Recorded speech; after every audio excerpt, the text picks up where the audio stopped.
వెలుగుమట్ల భూ నిర్వాసితుల గోస తీరింది. ఎటకేలకు ప్రభుత్వం వారందరికీ ఇంటి స్థలంతో పాటు పక్కా ఇళ్ల నిర్మాణానికి సంబంధించినటువంటి మంజూరు పత్రాలు కూడా మంజూరు చేసింది.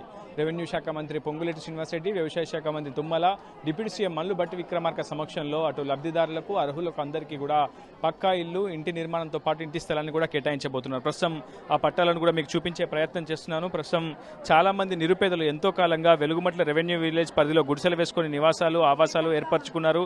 చిమ్మ చీకట్లో దాదాపు 7 ఏళ్లకు పైగా నివాసం ఉన్నటువంటి వారి బ్రతుకుల్లో ఈ రోజు వెలుగులు నింపాయని చెప్పి వాళ్ళంతా కూడా హర్షాతిరేకాలు వ్యక్తం చేస్తున్నారు. నిజానికి ప్రభుత్వం ఇళ్ల కూల్చివేత తర్వాత 2 వారాల పాటు రోడ్డుపైనే బైఠాయించారు. అటు పునరావాస కేంద్రాల్లో తలదాచుకొని రోడ్డుపైకి వచ్చి వాళ్ళంతా కూడా ఆందోళన చేశారు.